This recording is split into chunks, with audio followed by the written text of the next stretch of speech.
रामकृष्ण हरी. ओम नमोजी ज्ञानेश्वरा, करुणाकरा दयाळा, तुमचा अनुग्रह लादलो पावन झालो चराचरी.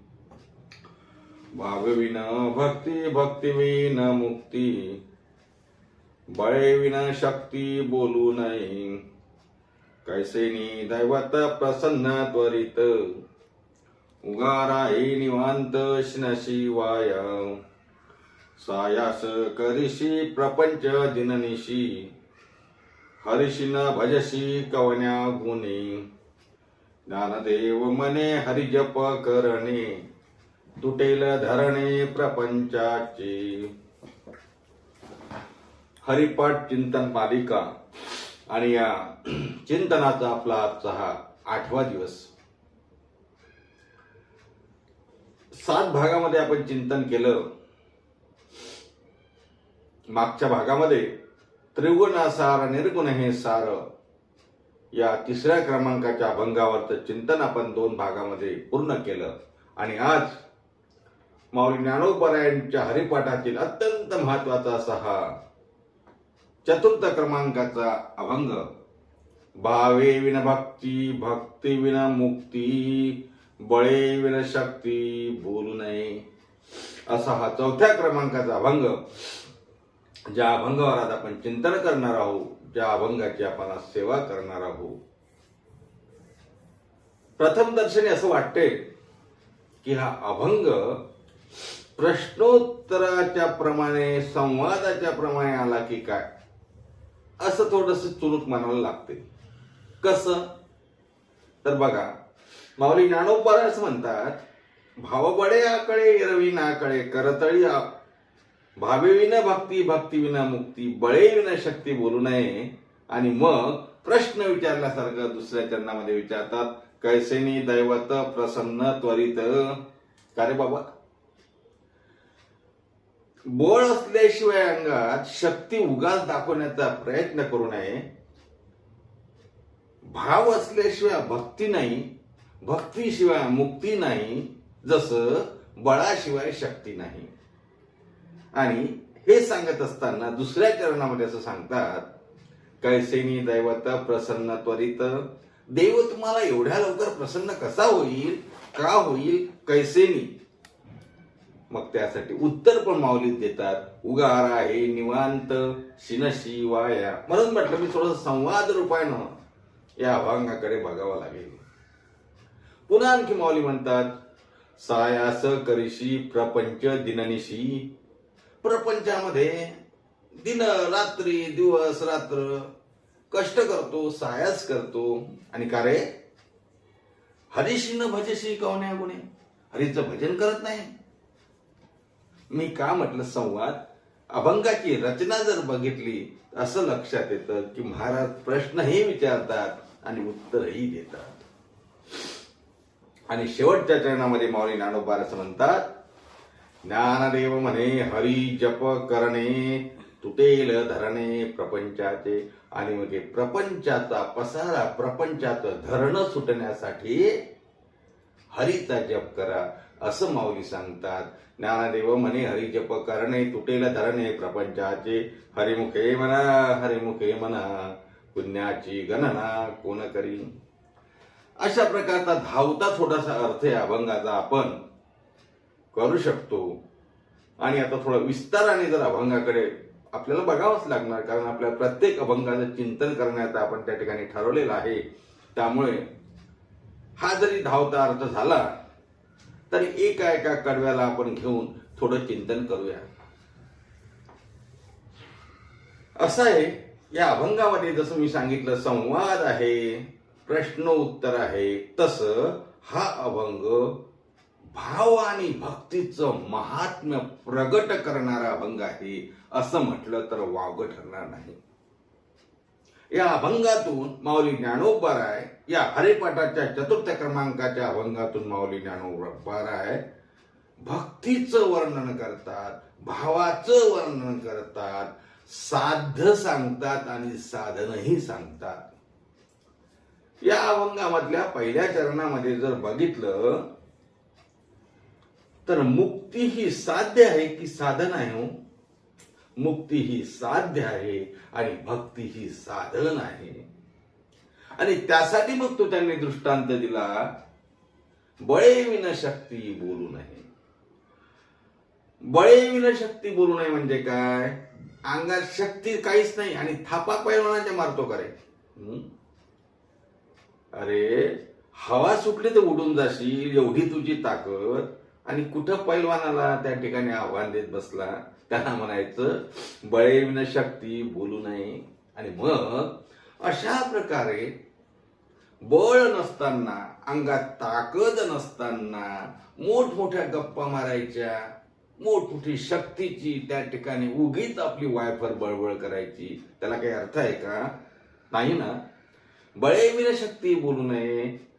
बळाशिवाय जसं शक्ती त्या ठिकाणी असूच शकत नाही, तसं माऊली ज्ञानोबा राय म्हणतात, भावे विन भक्ती, भक्ती विन मुक्ती. भावाशिवाय भक्ती नाही आणि भक्तीशिवाय मुक्ती नाही. आता भावाशिवाय भक्ती नाही, भाव कशाला म्हणायचं, भक्ती कशाला म्हणायचं हाही विषय आहे, मुक्ती कशाला म्हणायचं हाही विषय आहे. पण माऊली ज्ञानोबा या अभंगातून जेव्हा भावे विना भक्ती, भक्ती विना मुक्ती, बळे विना शक्ती बोलू नये असं सांगतात, तेव्हा भावे विना भक्ती या पदावर आपल्याला त्या ठिकाणी विचार करावा लागेल. माऊली ज्ञानोबा राय भावे विना भक्ती म्हणतात. भाव कशाला म्हणायचं? भाव म्हणजे काय?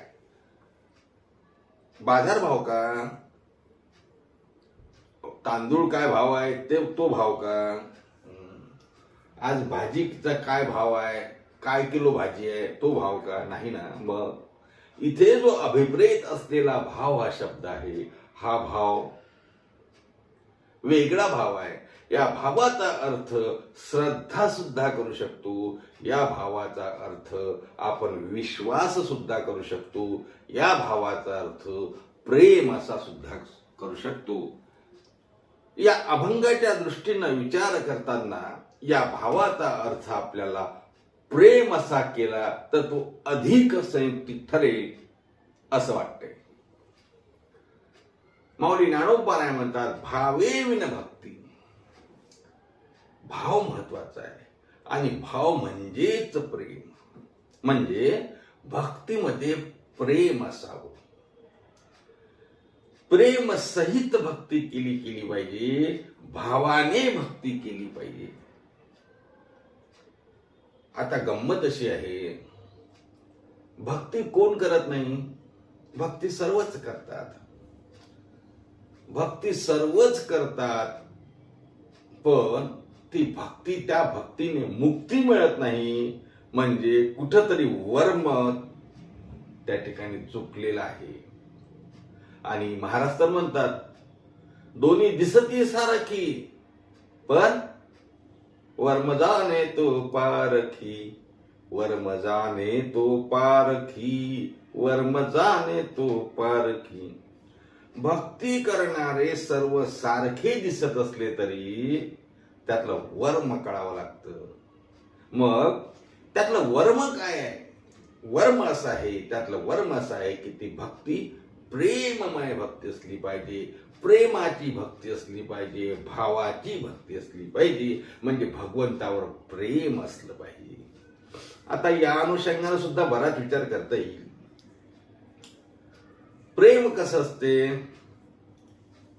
आपणही एक दुसऱ्यावर प्रेम करत असतो. तरुण मुलंही एक मुलगा मुलीवर प्रेम करतो, देहाच्या आकर्षणाने प्रेम करतो. एखादा कोणी गायकावर प्रेम करतो, त्याचं गायन ऐकून प्रेम करतो, त्याच्या गुणावर प्रेम करतो. एखादा मनुष्य चांगलं काम करत असेल तर त्याचं कौतुक करून आपण त्याच्याही बाबतीत प्रेम, त्यालाही आपण म्हणतो ना, आपण मला तो खूप आवडतो, मी त्याच्यावर प्रेम करतो. कधी कधी माणसं गुणावर प्रेम करतात, कधी माणसं शरीरावर प्रेम करतात, नाही का? म्हणजे प्रेम करण्याच्या पद्धती संसारामध्ये सुद्धा आहेतच ना, नाही असं नाही. संसारामध्ये सुद्धा आपल्याला प्रेम करावंच लागतं. पण या ठिकाणी जे प्रेम अभिप्रेत आहे ते प्रेम गुणरहित आहे. नारद महर्षी प्रेम कसं असावं हे सांगताना असं सांगतात, प्रेम हे गुणरहित असावं, प्रेम हे कामनारहित असावं, प्रेम हे काय प्रत्येक क्षणाला वाढणारं असं प्रेम असावं. प्रेम गुणरहित पाहिजे, प्रेम भावनारहित पाहिजे, प्रेम कामनारहित पाहिजे. आणि प्रेम कसं पाहिजे?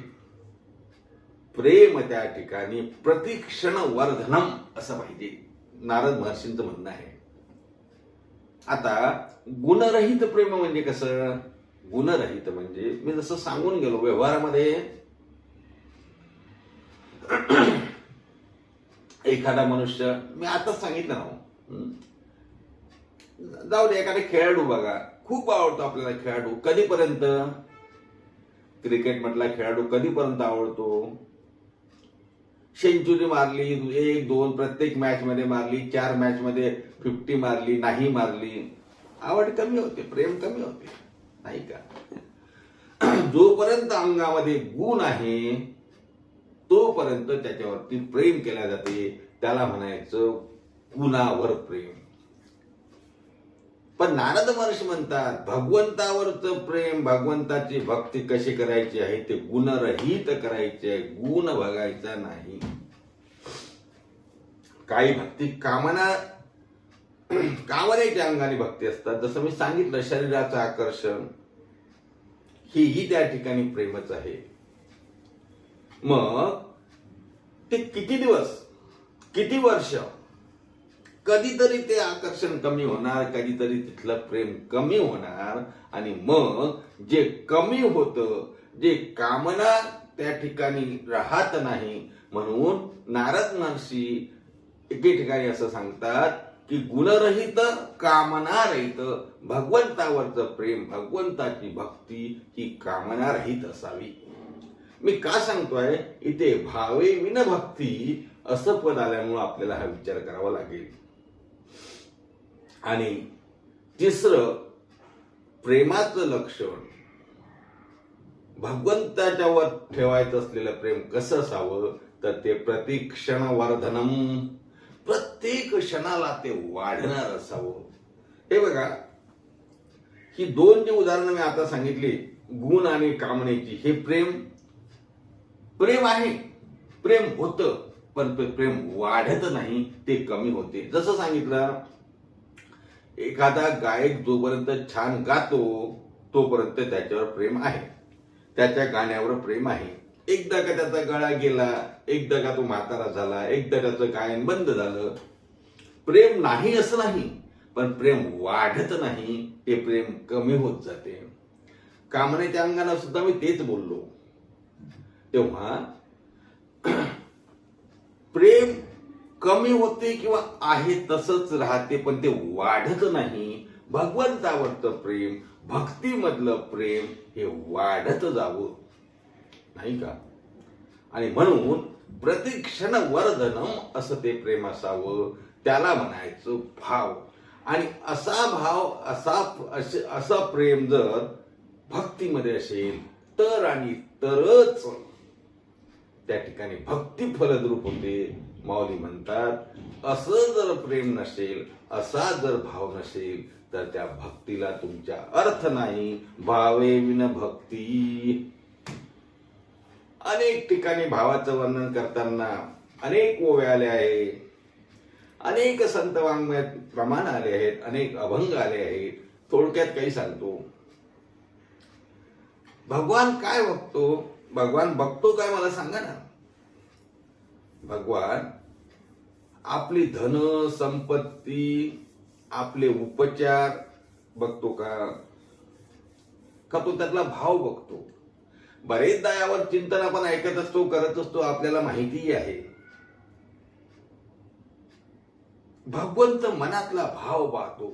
महाराज एके ठिकाणी वर्णन करतात, तो अंतरातला भाव बघतो. अंतरीची घेतो गोडी, पाहे जोडी भावाची, पाहे जोडी भावाची, पाहे जोडी भावाची, अंतरीची घेतो गोडी, पावे जोडी भावाची, अंतरीची घेतो गोडी. तो अंतरातली गोडी, अंतरातला भाव पाहतो, भावाची जोडी म्हणजे देव भाव पाहतो. म्हणून भावे विन भक्ती, म्हणून भावाशिवाय भक्ती नाही. आणखी प्रमाण सांगू. हरिपाठातलंच प्रमाण आहे ना. भावबळे आकळे एरवी नाकळे, कर्तळी आवळे तैसा हरी. भावबळे आकळे, तो फक्त भावानेच आपल्याला त्या ठिकाणी करतो. भाव जर नसला ना तर त्या भक्तीला अर्थ नाही, मग तो दिखाऊपणा होतो. नाहीतर मग तुकोबारांचं एक प्रमाण आहे ना. आता मला माहिती नाही, मग पूर्वीच्या काळी कीर्तनकार सांगायचे की कुठला तरी एक असा समाज आहे जिथे मरणानंतर खूप रडण्याची पद्धत आहे. रडतात, सर्वेकडेच रडतात, पण तिथे सतत रडत राहिलं पाहिजे असं त्यांचा काहीतरी प्रथा आहे. मग ते काय करतात, पैसे देऊन बाया आणतात. कशाला? रडायला. एक अभंगाचं प्रमाण आहे म्हणून सांगतो. आता आपण बघितलेलं नाही, पण अभंग आहे असा, याचा अर्थ ते असणार. त्या समाजामध्ये पैसे देऊन बायका आणायच्या. कशाला आणायच्या? नुसतं रडायला. तुकोबारांचं प्रमाण आहे. मोले घातले रडाया नाही आसू आणि माया, मोले घातले रडाया, मोले घातले रडाया. तो माणूस मेला, हे रडतात कशासाठी? अहो पैसे देऊन आणले आहेत. तिथे काही माया आहे, तिथे काही प्रेम आहे का? नाही ना. मग जिथे प्रेम नाही अशी भक्ती काय कामाची? जिथे भाव नाही ती भक्ती काय कामाची? म्हणून माऊली ज्ञानोबा म्हणतात भावे विन भक्ती. माझा मुद्दा आपल्या लक्षात आला असेल. माऊली ज्ञानोबारांचे पण अनेक प्रमाण आपल्याला सांगता येतील.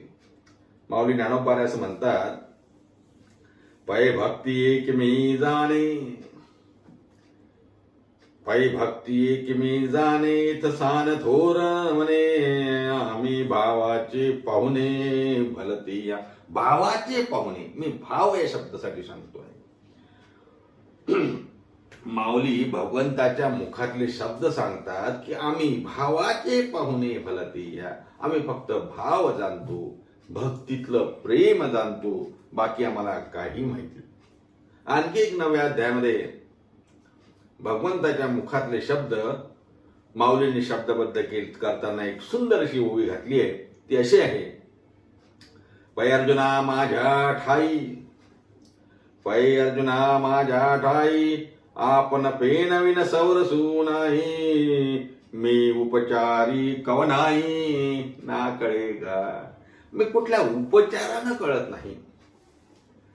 आपण त्या दिवशी बघून गेलो ना हो, वेदाशी कानडा, वेद शास्त्र श्रुतीला जो कळला नाही तो तुमच्या उपचाराने कुठे सुखावेल. म्हणून ना तरी उपचारी, उपचाराने कळणारा नाही, मी उपचारी कवनाही ना कळेगा. उपचाराने मी कळत नाही. नाही म्हणे आम्ही खूप तुमची पूजा करू ना, पत्रम पुष्पम फलम तोयम एवमे भक्त्या प्रयच्छती. या श्लोकावर भाष्य बघून घ्या सर्व. आपणही 4 भाग यावरती प्रवचन केलं होतं, मध्ये चिंतन केलं होतं. मुळात बघून घ्या, त्यात हा सर्व भाग आला आहे. भगवंताला कुठलाही उपचार महत्वाचा नाही, भगवंत त्यातला भाव बघतो. त्या अनुषंगाने बरेच उदाहरण आपण त्यावेळेला घेतले होते. आता मला पुन्हा त्याची पुनरावृत्ती इथे करायची नाही, रिपिटेशन करायचं नाही. पण एक गोष्ट मात्र नक्की आहे, भगवंत भाव बघतो. काय भाव बघतो तो? तुम्ही काय उपचार करताय, काय देताय हे बघत नाही. यासाठी फक्त एकच उदाहरण सांगतो. जरी सांगितलेलं असलं तरी पुन्हा सांगितलं पाहिजे, कारण या अभंगामध्ये भावबळे आकळे हा शब्द, भावे विन भक्ती हा शब्द आल्यामुळे भक्ती भावाशिवाय होत नाही हे ज्ञानोबा सांगतात. म्हणून तेवढं एक उदाहरण दृष्टांत म्हणून सांगतो. जेव्हा भगवान श्रीकृष्ण शिष्टाई करण्याकरता कौरवांकडे गेले, नंतर ते शिष्टाई फसली वगैरे काय तो भाग जाऊ द्या, पण अर्जुनाने देवाला म्हटलं देवा आता आलेच आहे, दुपारची वेळ आहे, जेवण करून जा ना आमच्याकडून. देव बोलले नाही नाही नाही, मी विदुरांच्या घरचं आमंत्रण घेऊन आलो. आता दुर्योधनाचं जरी कुठं मन होतं देवाला जेव घालायचं, त्यांनी वरवरच म्हटलं, भाव नव्हता ना. हो भाव कुठे आहे? दुर्योधनाच्या मनात कसलाही देवा बाबतीत भाव नसल्या कारणाने दुर्योधनाने देवाला तसंच म्हटलं, आले तर जेवण करून जा. देव म्हणतो नाही, मला विदुरांच्या घरचं आमंत्रण आहे. शिष्टाई बसली, भगवान निघाले, विदुरांच्याकडे गेले. विदुर काकांना कळलं होतं की भगवान येणार आहे म्हणून विदुर काका बाहेर काहीतरी आणायला गेलेत देवासाठी. आता देव घरी येणार म्हटलं म्हणजे काय आणायचं? देवाला काहीतरी पाहुणचार करायचा म्हणून देवासाठी काहीतरी बाजारात आणायला गेले. देवाला माहितीये, देवाने दार ठोठावलं. विदुर पत्नी विदुरांपेक्षाही भक्त, निष्ठावंत भक्त भगवंताचे. जेव्हा विदुर पत्नीने दरवाजा उघडला आणि देव घरात आले, विदुर पत्नी देहभान विसरून गेल्यात. देहभान विसरून गेल्या. देवाला पाठ द्यायचा, पाठ खाली ठेवला, स्वतः पाठावर बसल्या. देवाला खाली बसवलं आणि देव मात्र सुद्धा तिथे आनंदाने खाली बसले. देव म्हणतात, अगं मला विदुरांनी घरी जेवायला खायला बोलावलं, मला भूक लागली, खायला द्या काहीतरी. तुम्हाला माहितीये देवाचा स्वभाव, देव जिथे काही नसतो तिथेच मागतो. मग विदुर पत्नीने बघितलं, 6, 7, 8, 10 काहीतरी केळी एका टोपल्यामध्ये होत्या. विदुर पत्नी केळी घेऊन आल्या. विदुर पत्नी देहभानावर होत्या तरी कुठे? देव बघितल्यावर तो कामाने मग हे वृत्तीवरी, वृत्ती शून्य अवस्था, वृत्तीवर नाही. विदुर पत्नी वृत्तीवर नाही. विदुर पत्नी त्या ठिकाणी देवाला बघितल्यानंतर देहभाव विसरल्या आणि मग केळी आणल्या आणि मोठ्या आनंदाने देवाला केळी खायला द्यायच्या म्हणून केळी सोलून द्यायला लागल्या. केळीचे साल भगवंताच्या मुखात द्यायला लागल्या आणि आतला केळीचा गर स्वतः खायला लागल्या. देव मात्र ती केळीचे साल एवढ्या आनंदाने खात होता, काय सांगायचं महाराज. आणि देव म्हणतो, अरे बापरे, खूप छान आहेत, खूप छान केळी आहे. तेवढ्यात आमचे विदुर काका आलेत आणि प्रकार बघून अरे बापरे. विदुर पत्नीला विदुर काका म्हणतात, अगं काय वेड्यासारखी करतेस? म्हणजे काय झालंय? अगं तू देवाला साल खाऊ घालते आणि स्वतः गर खाते. विदुर पत्नी म्हणते, मला माहितीच नाही मी काय करते. विदुर काका म्हणतात, देवा माझी पत्नी भोळी आहे रे, तिला कळत नाही, पण तुला तरी कळते की नाही? तू तर सांगायचं ना की तुम्हाला साल देते, तुम्हाला त्या ठिकाणी गर दे. देव म्हणतात, ठीक आहे, मला भूक लागली होती रे. मग विदुरांनी पुन्हा आणखी देवाला त्या ठिकाणी 4-5 केळी दिली, आतला गर दिला, साल बाजूला टाकली. देव म्हणतात, विदुरा एक सांगू का रे, तू दिलेल्या केळी पण छान होत्या, पण त्या गरामध्ये गरापेक्षा ज्या तुझ्या पत्नीने दिलेल्या सालीमध्ये जी मधुरता होती, त्यात जो भाव होता, त्याने जे मी संतुष्ट झालो ना, ते ह्या केळीतल्या गराने सुद्धा होत नाही. मी का सांगतो आहे, देव उपचार काय करता हे बघत नाही, देवाला तुम्ही काय देताय ते बघत नाही, पण ते कुठल्या श्रद्धेने देता, कुठल्या भावाने देता, कुठल्या प्रेमाने देता हे तो बघत असतो. म्हणून भक्ती करताना भाव महत्वाचा आहे, प्रेम महत्वाचं आहे. ज्ञानोबाराय या हरिपाठाच्या 4थ्या क्रमांकाच्या अभंगातून हेच सांगतात, भावे विन भक्ती. आणि मग भक्तीमध्ये जर भाव नसला तर मात्र पुढे कुठेही त्याला अर्थच नाही. म्हणून भावाशिवाय भक्ती महत्वाची नाही. म्हणून भक्तीमध्ये भाव असला पाहिजे. आणि एकदा का भक्तीमध्ये भावाने भक्ती केली तर मग मुक्ती दूर नाही. एरवी भक्ती विना मुक्ती आणि बळे विना शक्ती बोलू नये. थोडक्यात काय, या 4थ्या क्रमांकाच्या अभंगाचं चिंतन आपण आज चालू केलंय, पण मला असं वाटते पहिल्या कडव्यावरच आपण पूर्ण चिंतन करू शकलो नाही. फक्त भावे विना भक्ती इथपर्यंतच आपलं चिंतन झालं. काही हरकत नाही, पुढच्या भागामध्ये आपण उर्वरित अभंगाचं चिंतन करू. आपल्याला भक्ती करायची आहे, ती भावाने करायची आहे, प्रेमाने करायचं आहे. देवाचं नामस्मरण करायचं आहे, ते भावाने करायचं आहे, प्रेमाने करायचं आहे. आणि ते सोपं आहे ना. कसं सोपं आहे? माऊली ज्ञानोबा सांगतात, सोपं आहे, काही कठीण नाही, जोडाक्षर पण नाही. म्हणा हरिमुखे म्हणा, हरिमुखे म्हणा, पुण्याची गणना कोण करी.